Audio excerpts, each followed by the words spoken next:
All right, so this is geometry, chapter 6, section 7, polygons in the coordinate plane. And our learning objective is to classify polygons in the coordinate plane. So classify is your key word. What kind of polygons have we studied thus far? I'll give you one.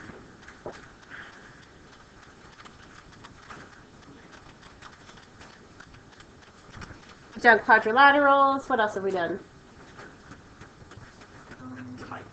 We definitely did kites and trapezoids last session. What else? What else falls under the category of quadrilaterals? Think about all the quadrilaterals, all the four-sided figures we fuss around with. Squares. We got squares, rectangles, not diamonds, but how about parallelograms? And the rhombus.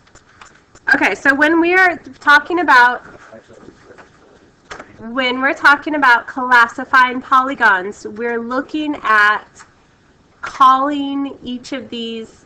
So we graph it, and then we tell whether is it a quadrilateral, is it a kite, is it a trapezoid, is it a square, is it a rectangle, is it a parallelogram, or is it a rhombus?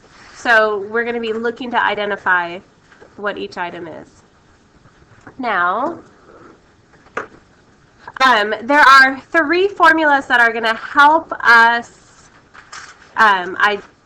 do this classification process. We've touched all these formulas before, but it's been a while, so make sure we know how to use them. The distance formula is when we subtract the x's, square it, subtract the y's, square it, add them together, and take the square root. The midpoint formula, we add our x's together, divide by 2, add our y's together, divide by 2. That's the midpoint.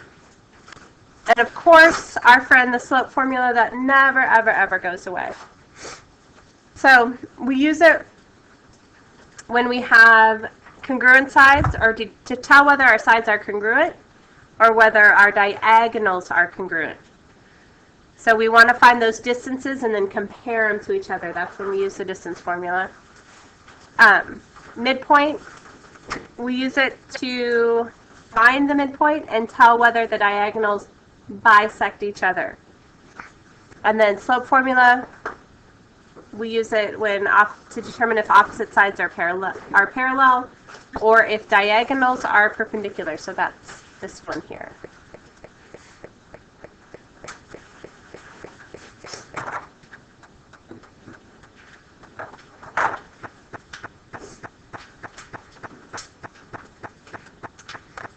All right, so I'm gonna just scooch these guys over.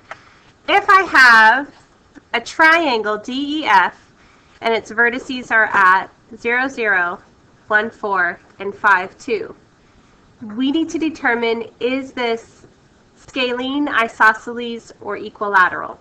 It's a little bit labor intensive because you have to find 3 distances. You have to find the distance between D and E. You have to find the distance between E and F, and then find the distance between D and F. So we're using the distance formula 3 times to determine scalene, isosceles, or equilateral. So let's just roll through this. So DE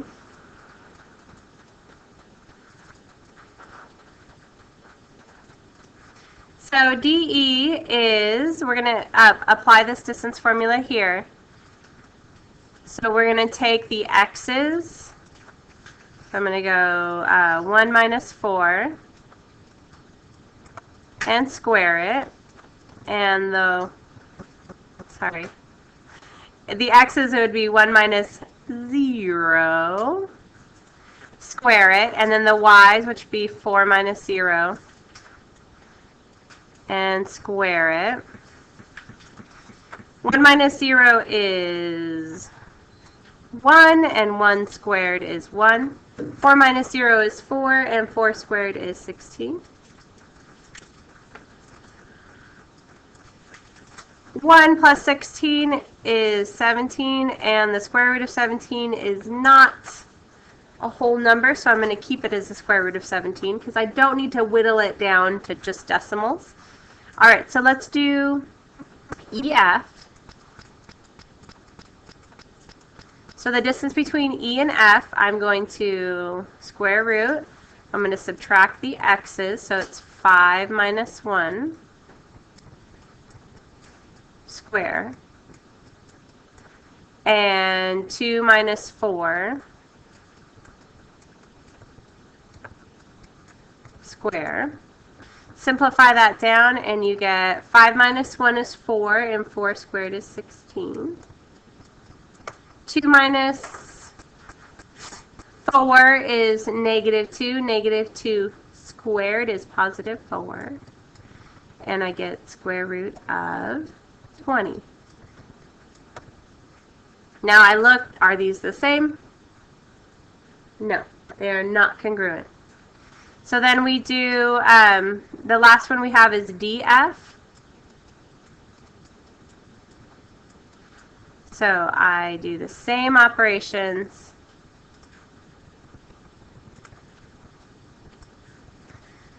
So I want to subtract the x's, so that's 5 minus 0 squared, and subtract the y's, that's 2 minus 0 squared, and so that is equal to 5 minus 0 is 5, 5 squared is 25. 2 minus 0 is 2, and 2 squared is 4. And I get this equal to the square root of 29. So I look and compare square root of 29, square root of 20, and square root of 17. None of those items are equal. So what kind of triangle do we have when we don't have any congruent sides? Yeah, scalene. All right, let's see how this can apply to parallelogram MNPQ has vertices at 0, 1, negative 1, 4, 2, 5, and 3, 2. Is it a rectangle? Explain. Is it a square? Explain. So the first thing I'm going to do is I'm going to graph it, because sometimes just looking at the picture is way better than trying to crunch numbers and not know what you're. All right, so we're going to graph these points. So I'm going to go 0, 1 is M. Negative 1, 4 is N. 2, 5 is P. And 3, 2 is Q. And we're going to connect them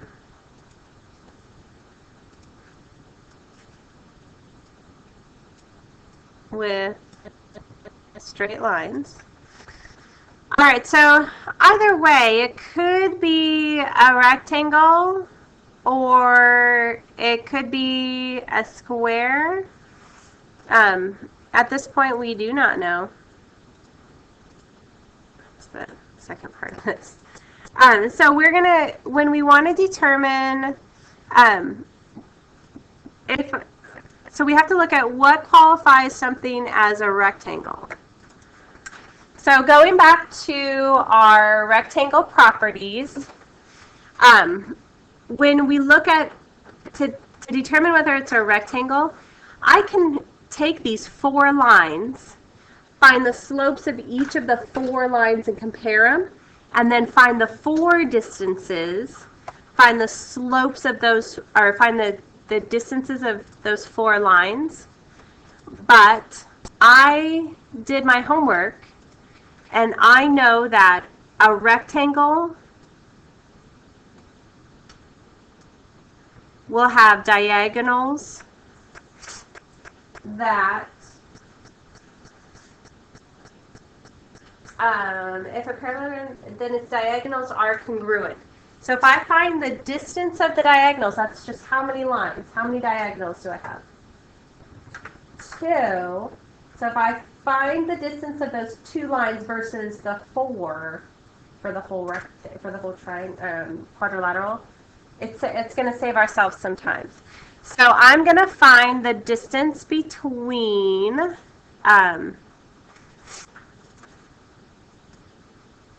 P and M,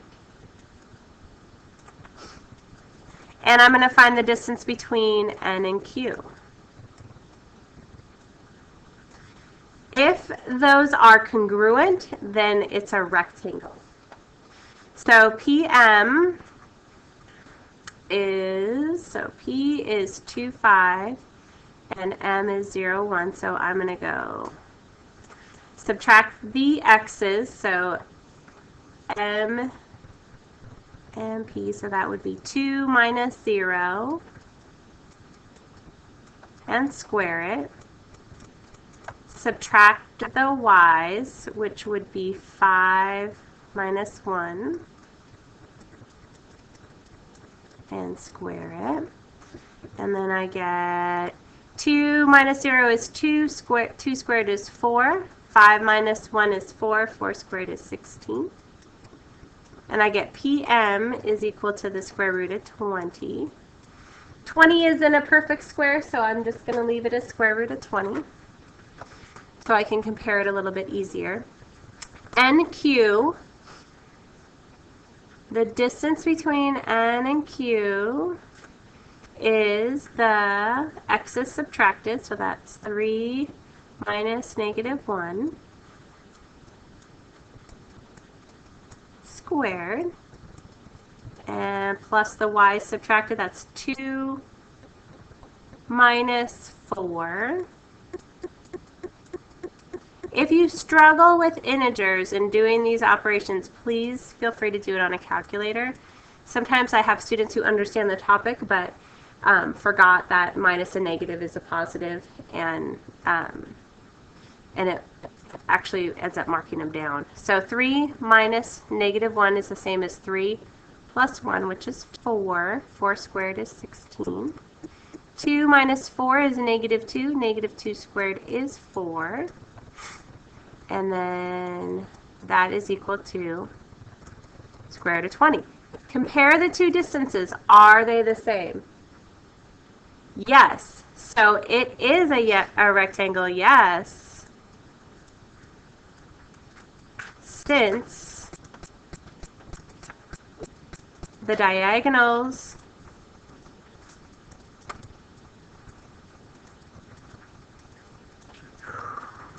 are congruent.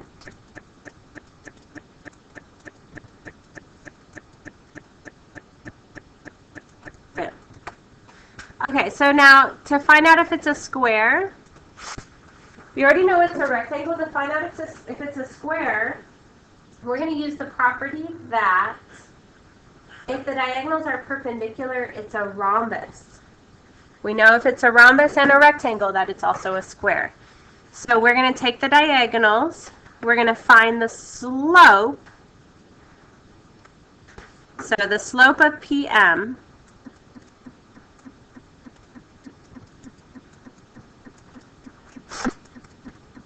is, so we look at our slope formula, the y subtracted over the x's subtracted.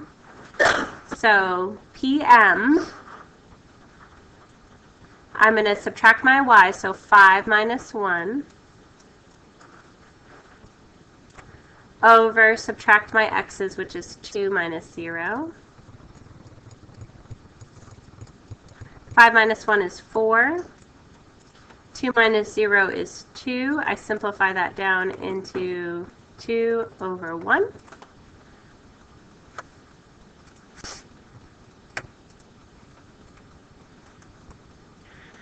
All right, so that's the slope of PM. I'm going to compare it to the slope of NQ.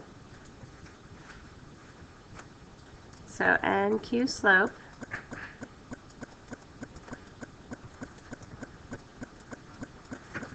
So NQ q, so that's going to be the y subtracted, so 2 minus 4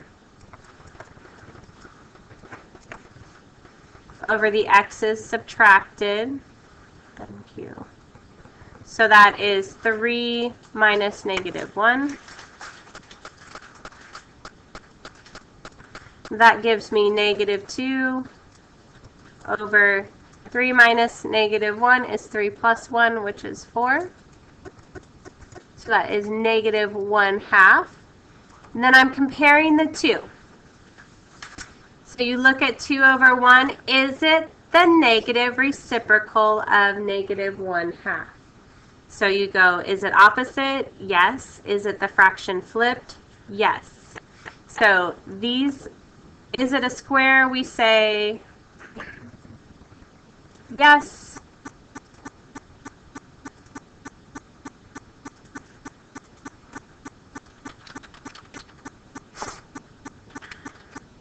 Since the diagonals are congruent and perpendicular, it is a square.